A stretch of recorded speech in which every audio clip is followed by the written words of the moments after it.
Understanding bureaucracy. Bureaucracy is a very complicated phenomenon. But friends, don't get scared. I'm not going to give you a sermon on it. All that I wish to do is to share my knowledge gained through sheer observation and experience. But at the same time, in order that you escape from boredom, I have decided to entertain you part by part. In so doing, I hope of not giving you an overdose of my lifetime experience with bureaucrats. Part 1. Bureaucracy entered India along with the British, who ruled here for a century and a half. Bureaucracy means governance by rules. It dawned upon me recently that the British evolved this system to enable themselves to go for horse riding or golf in the morning, then go for fishing after breakfast, have a siesta in the afternoon, and then play cards in the evening club. They could do all this only because the natives ran the offices on the basis of rules and procedures laid down by them. The British officer who headed the office only signed the papers brought to him by the Lal Pattewala, that is, the peon who wore a white uniform with a special headgear and a red sash across the shoulders. So, you guessed it right. The bureaucratic system of governance keeps the top officer not only free the whole day, but also with a carefree mindset to run the office. The biggest advantage of bureaucracy is that you can play the blame game without ever getting caught either for delay or any mistake in interpretation of rules. After joining the state administrative service, my friend called me on a very first day in office and said, "What fun! I have no work here." "You would do well in creating it for yourself," I told her. "No, no, the rule says do what you are told by the superior." "I have no superior here." "Okay, then read Mills and Boon novels till you find a TDH for yourself," I told her. "What is a TDH?" you may well ask me. The tall, dark, and handsome hero in each of these novels. Some years ago, a lady IAS officer told in an interview on a TV channel that during her first posting at a small town, her office assistant told her that the bungalow, the car, and the office were all kept ready for her. "What about the work?" she said. "Ma'am, we have yet to receive orders to this effect from the secretariat," he responded sheepishly.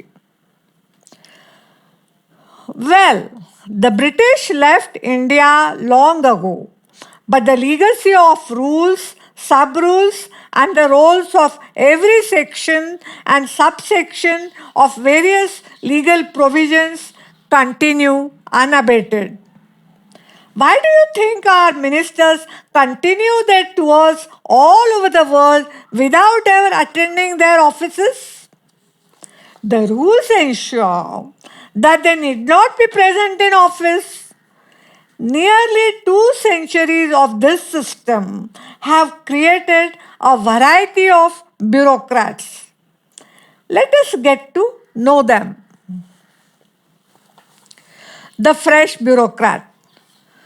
A man in a brand new suit is surely the newly appointed officer who had just assumed charge. From his body language, you can easily make out that he lacks confidence. His standing instruction to his personal assistant is, "Don't leave me alone. I'm scared of this jungle of rules." A newly appointed CEO of a public sector company was well known for consulting his PA as to whether he was authorized to sign the paper that was put up before him. "Am I the competent authority to take the decision on this?" he would ask his executive assistant. Soon the ministry created the post of a deputy managing director to take care of the signing of all papers submitted to the MD's office. And the MD had all the time on earth to tour the nationwide branches under his jurisdiction. He did this only if any time was left after visiting the companies abroad. Chain of command is another characteristic of bureaucracy. It means that the designations are created with guidelines specifying who has to listen to whom. The most common sentence that one gets to hear the employees talking among themselves is, "Who is he to tell me this? He is not my boss." This chain is so hard and well knit that in any government office one has to go through the proper channel. The best way to approach any employee is to communicate through his boss. The head of one department cannot ask an employee of another department to do some job directly. He has to approach that employee's HOD first. They would then communicate with each other through the biggest boss of both of them. If you do not follow this unwritten but politically correct etiquette, you never know when the boss, with his ego hurt, would stab you in the back. The one and only way to avoid getting caught in this chain of command is to climb one step, you must ascend two steps first and then descend one. Ignorant of this politically correct route, the fresh bureaucrat often sends letters to wrong people and thus delays the job. His blunder naturally keeps people busy searching the required paper. Meanwhile, he relaxes in his chair watching his subordinates playing the treasure hunt. This is a very common game played in all head offices throughout the day. Call up any head office to inquire about your papers. "We haven't received any such papers," they would tell you instantaneously. The only way to stop them from playing this is by resending the entire set of copies of earlier correspondence along with the fresh reminders. You must have realized by now why our offices will never become paperless. Government offices are averse to soft copies. Unless you produce a hard copy with the signature and a stamp, they cannot look at the paper. They thus take care that no job becomes redundant.